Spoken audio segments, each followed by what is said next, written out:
This is our promise. We made up our minds to do something new, something different, do more, do the impossible, do better, do big, do good, do it again and again and again. Do what no one else has done with radio. This is our promise at Diamond FM. Diamond 88.7 FM, shining supreme.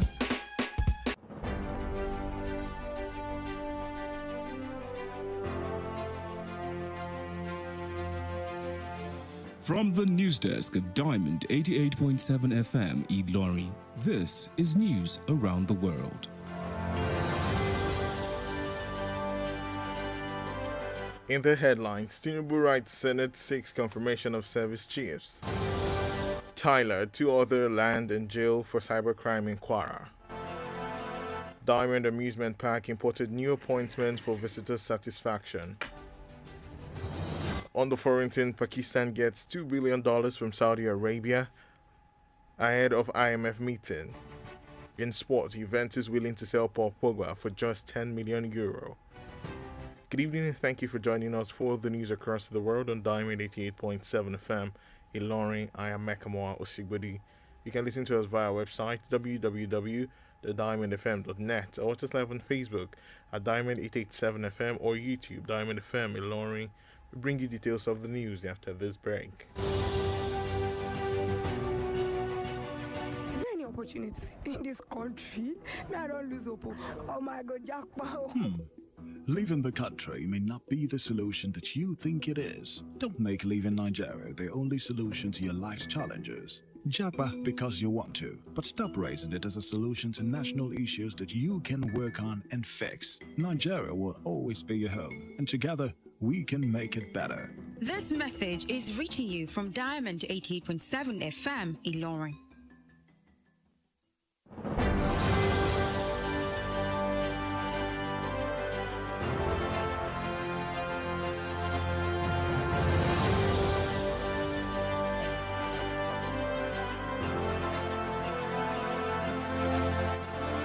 Welcome back. Now the news in detail. President Bola Tinubu has written the Senate seeking further screening and subsequent confirmation of the new Chief of Defense Staff and Service Chiefs. The request was contained in a letter addressed to the President of the Senate, Senator Godswill Akpabio, and read during today's plenary in line with the act establishing the armed forces. Akpabio, after reading the letter, referred the request to the Committee of the Whole, adding that the service chiefs would be screened on the floor of the Senate, not at the committee level. The Ilorin Zonal Command of the Economic and Financial Crimes Commission, EFCC, has secured the conviction of a 24-year-old Tyler, Yusuf Olalekon Ibrahim, from Ajeremi, Felodun local government area of Lagos State over offences bordering on cybercrime. Yusuf was convicted alongside Abdulaziz Taufik Ademola from Oyon in Odo Tin local government area of Osun State and Nuruddin Abdulmejid from Ile Odo compound, Lasoju in Asa local government area of Kwara State, by Justice Mahmood Abdulgafar of the Kwara State High Court in Ilorin. In his judgment, Justice Abdulgafar sentenced the trio of Yusuf, Abdulaziz and Nuruddin to 6 months suspended imprisonment each and ordered that their iPhone 12 Pro Max, among other equipment which they benefited from the proceeds of unlawful activity, be forfeited to the federal government.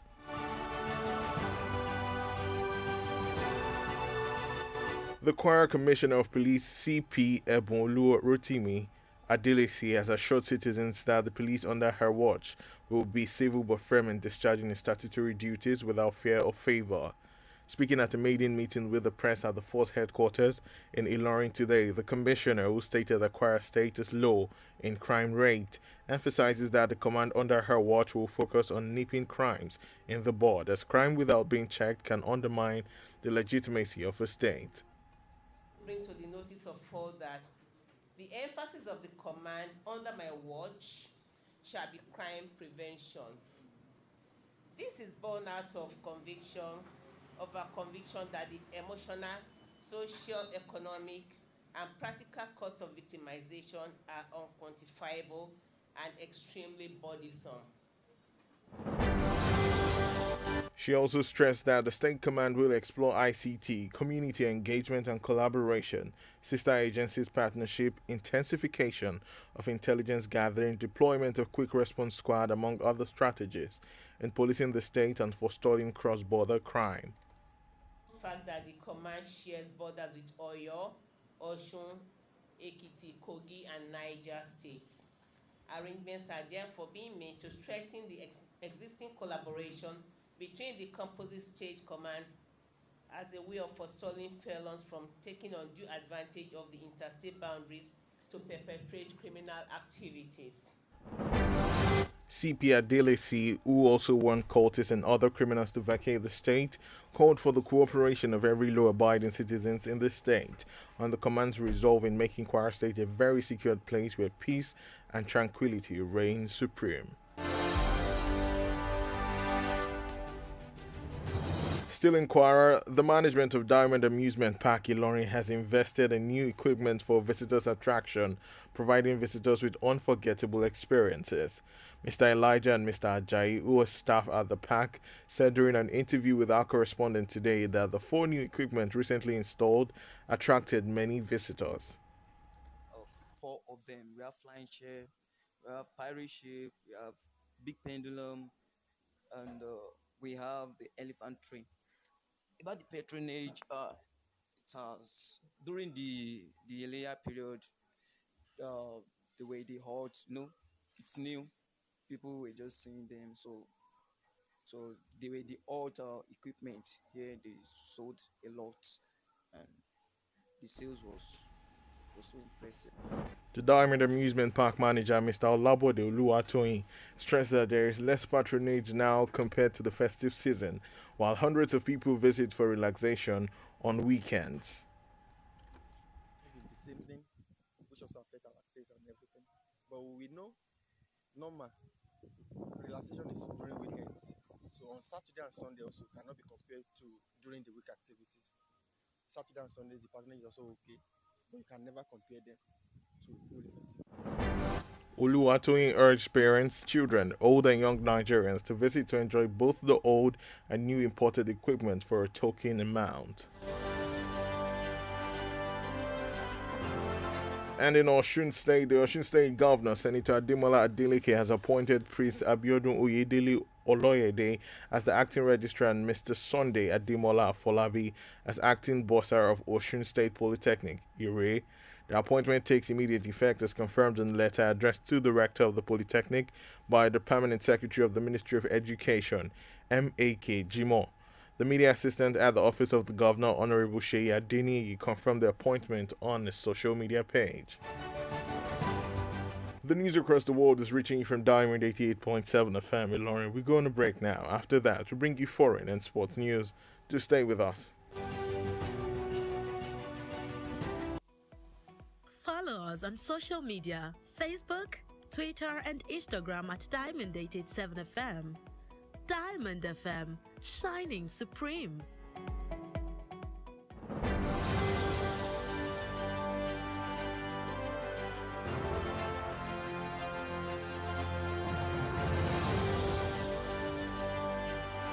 Welcome back from the break. You're still listening to the news across the world, reaching from Diamond 88.7 FM in Lauren. Now we continue with the stories. On the foreign scene, President Zelensky has arrived in Vilnius after hitting out at NATO for what he sees as delays to making Ukraine a member. Zelensky says it's unprecedented and absurd not to have a time frame for Ukraine's membership. Meanwhile, NATO boss Jens Stoltenberg insisted Ukraine would get a clear message. A positive message on membership can take decades to achieve, but Ukraine wants a much quicker timeline. NATO offers collective security as countries are obliged to defend fellow members that come under attack. And still on the foreign scene, Pakistan has received $2 billion in financial support from Saudi Arabia. Finance Minister Ishaq Dar confirmed today after the International Monetary Fund's board is expected to give final approval for a much-needed $3 billion bailout. Following today's announcement by Saudi Arabia Finance Minister Ishaq Dar, Pakistan Prime Minister Shehbaz Sharif tweeted his deep gratitude to the leadership of Saudi Arabia. Saudi Arabia paid the funds in April but had held off depositing the money with the State Bank of Pakistan until it was sure that the IMF bailout would be forthcoming. Diamond FM Sports News. And in sport, Juventus are ready to cash in on Paul Pogba for a modest amount of €10 million. According to reports, the Bianconeri are aiming to sell the former Manchester United midfielder for this fee to interested clubs. The injury-prone midfielder has attracted the interest of a few Saudi Arabia clubs, with Al Ahly and Al Ittihad waiting especially.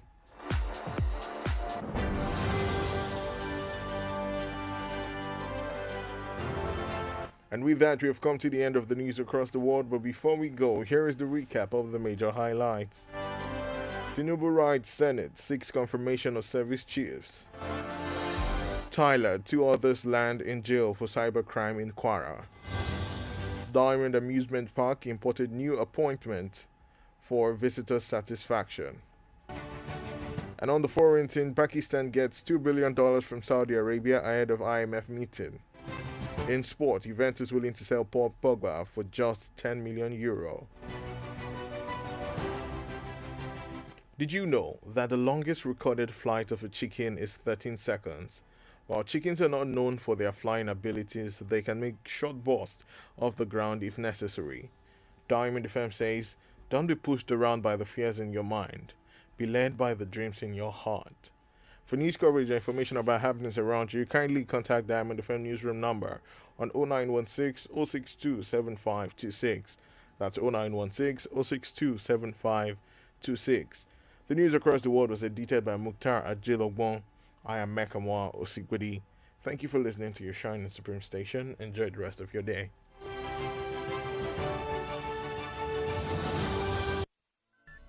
From news to sports, current affairs to entertainment, beautiful music, amazing programs, we got you all covered at Diamond 88.7 FM. Diamond 88.7 FM. Diamond FM Ìlọrin, àwa là ń gbé ìròyìn àwọn ìṣẹ̀lẹ̀, orin àtàwọn amúlùdùn yògbà tí ò láfijọ́ ṣe ti aráyé. Láti inú yàrá ìròyìn Diamond 88.7 FM Ìlọrin, ìròyìn àgbáyé.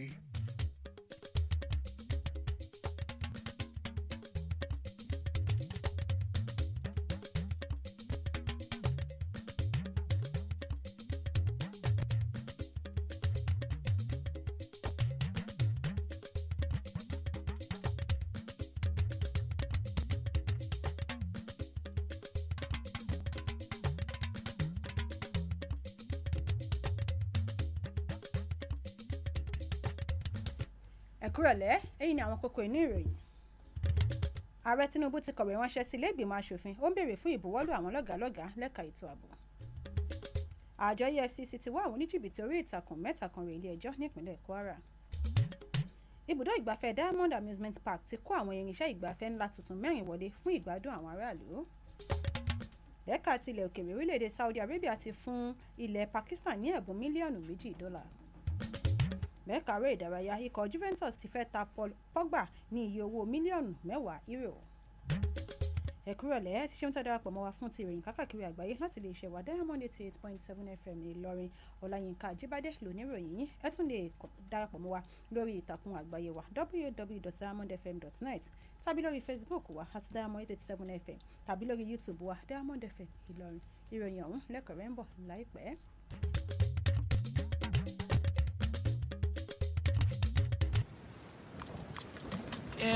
Ta ni mọ̀lá tó ti gbé ilẹ̀ yẹn lọ́dà sójú agbára. Bàbá Tanímọ̀lá, ẹ ti gbàgbé pé ẹni ní kílẹ̀ ayé ó da, ó nìkan kọ́ ni yóò jèrè ẹ̀, bẹ́ẹ̀ sì nílé ayé ò dùn fẹ́nìkan ṣoṣo. Ẹ kúkú mọ̀ pé ìjọba ò ní dáwọ́ dúró láti máa dẹ́kun dídá ilẹ̀ sójú àgbàrá tó ń fa ìṣẹ̀lẹ̀ omíyalé àgbàrá ya ṣọ́ọ̀bù, ilẹ̀ rírì, ilé dídàwó àti àwọn ìjàmbá míì tó lè tètè sọ ní di aláìnílé lórí. Ẹ sì mọ̀jà gbàgbé pípín àgbàrá máa gbé tọmọdé àtàgbà lọ. Ẹ sá fún ilẹ̀ dídà sójú àgbàrá. Ilẹ̀ dídà sójú àgbàrá kò dára, káyé fọwọ́ ara wa ṣera wa. Ọ̀rọ̀ ìmọ̀ràn yín wá láti iléeṣẹ́ Diamond 88.7 FM.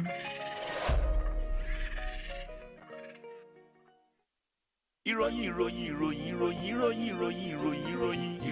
ẹ̀kúnrẹ́rẹ́ láti ilé iṣẹ́ Diamond FM.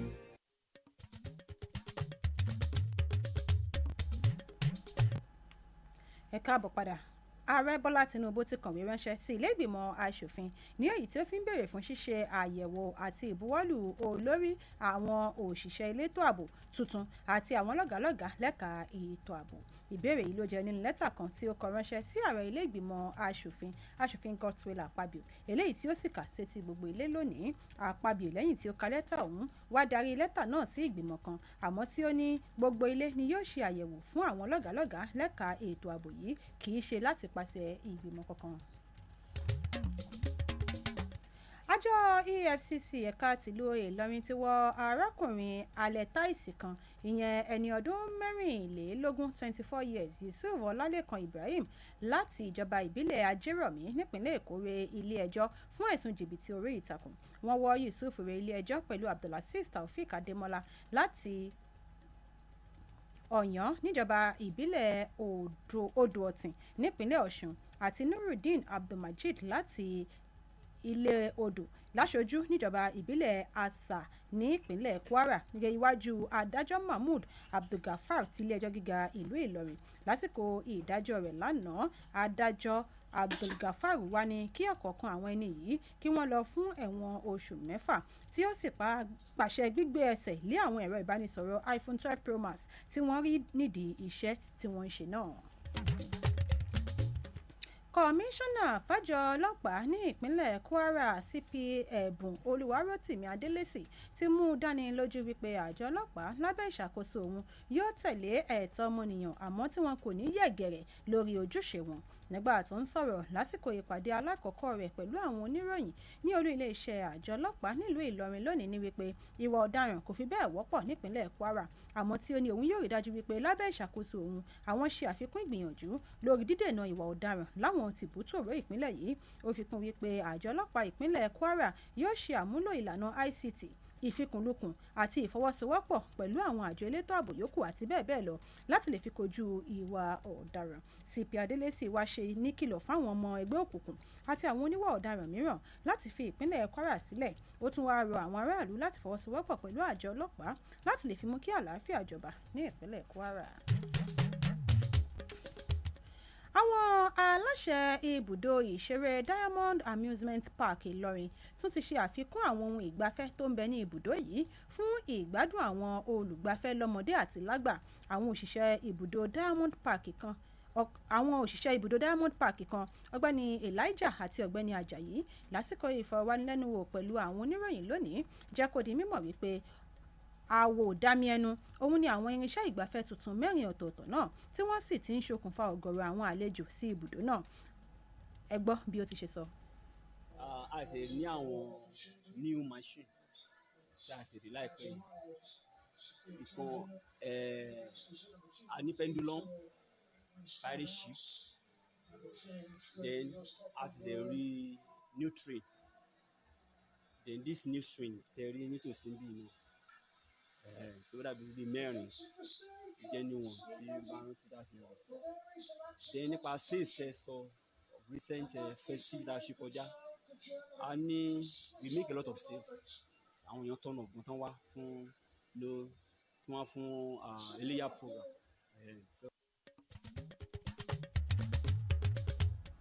Adarí ibùdó ìṣeré Diamond Amusement Park ọ̀gbẹ́ni Ọlábọ̀dé Olúwatóyìn ní wípé àwọn èèyàn kò tí ì fi bẹ́ẹ̀ mọ̀ nípa àfikún tuntun yìí àmọ́ tí ọ̀gọ̀rọ̀ àwọn olùgbafẹ́ ṣe àmúlò àwọn ohun ìgbafẹ́ lóníranran yìí lásìkò ayẹyẹ ọdún tó kọjá lọ. Olúwatóyìn wá ké sí àwọn òbí àti àwọn ògo wẹrẹ láti wá jẹ ìgbádùn ara wọn fún ìsinmi ní ibùdó Diamond Amusement Park pẹ̀lú owó ìdákọ̀mú. Gómìnà ìpínlẹ̀ Ọ̀ṣun aṣòfin Adémọ́lá Adélékè ti yan ọmọọba Abíọ́dún Oyèdélé Olóyèdé sípò gẹ́gẹ́ bí adelé olùgbaniwọlé àti ọ̀gbẹ́ni Sunday Adémọ́lá gẹ́gẹ́ bí Afọlábí gẹ́gẹ́ bí adelé agbowókà bọ́sà fún ilé ẹ̀kọ́ gbogbonìṣe ìpínlẹ̀ Ọ̀ṣun nílùú Ìré. Ìyànsípò yìí ti fi ẹsẹ̀ múlẹ̀ láti àkókò ìlọ gẹ́gẹ́ bí ó ti ṣe wà nínú lẹ́tà kan tí wọ́n kọ sí gíwá àgbà ilé ẹ̀kọ́ gíga yìí látọwọ́ akọ̀wé àgbà ilé iṣẹ́ tó ń rí sí ètò ẹ̀kọ́ MAK Jimoh olùrànlọ́wọ́ pàtàkì sí gómìnà lẹ́ka ètò ìrìn ọ̀nàrẹ́bù Ṣèyí Adéníyì ló jẹ́rìí sí ìyànsípò yìí lórí ìtàkùn ayélujára rẹ̀.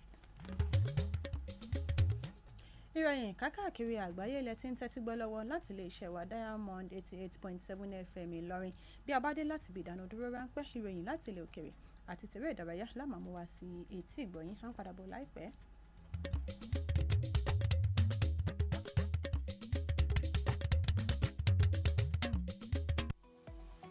Ẹ darapọ̀ mọ́ wa ní ìtàkùn káyélujára wa, ìtàkùn ìbádọ́rẹ̀ẹ́ Facebook, ìtàkùn abẹ́yẹfò Twitter àti Instagram lórí Diamond 887 FM. Diamond FM, shining supreme.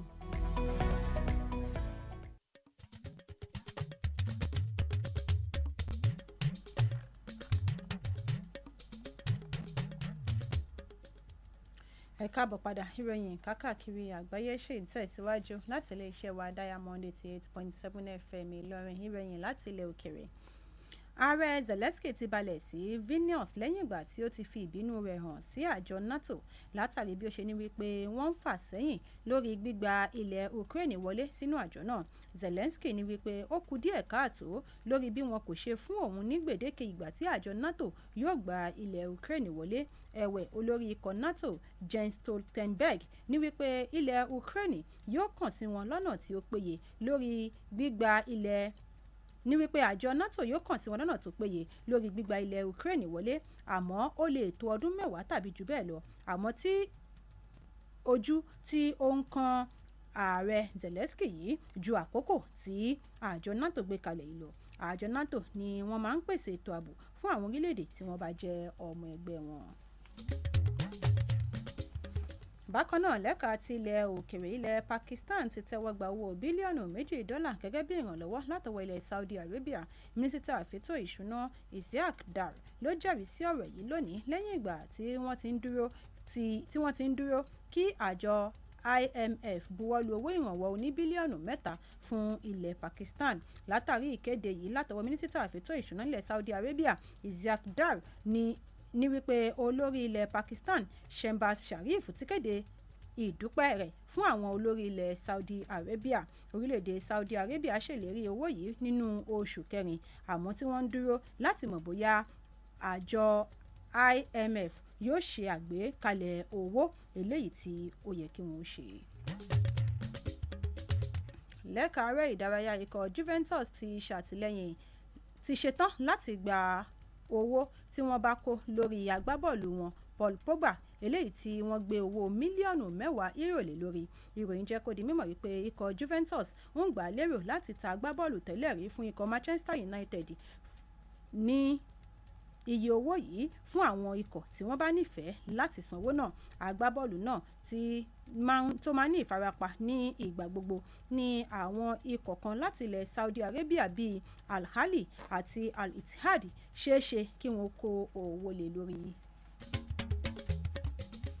Ṣáájú kí a tó dáná dúró nínú ìròyìn kákàkiri fún ti ọjọ́rọ̀ tòní, ẹ tún tẹ́tí gbọ́ àwọn kókó tó wà nínú ìròyìn náà lẹ́ẹ̀kan sí i.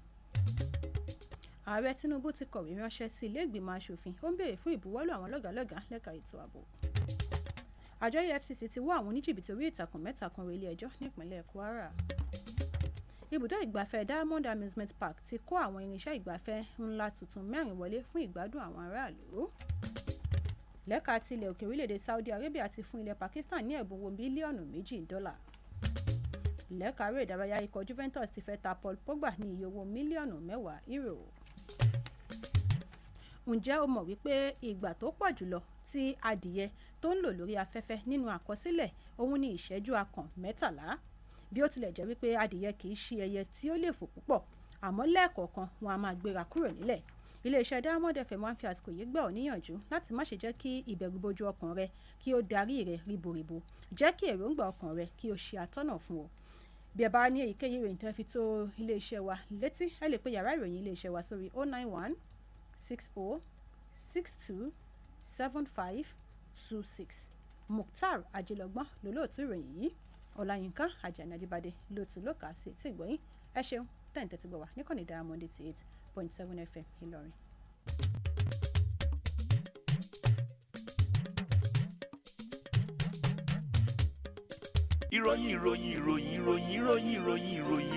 ìròyìn ẹ̀kúnrẹ́rẹ́ láti ilé iṣẹ́ Diamond FM. Na him be the best, you make una dey hear am. Diamond FM because the total láti máa bọ̀. Fún ìtẹ̀rẹ́ ìdárayá lọ́lọ́kan òjọ̀kan. Diamond FM because the total láti máa bọ̀. For your political talks and economic matters. Diamond FM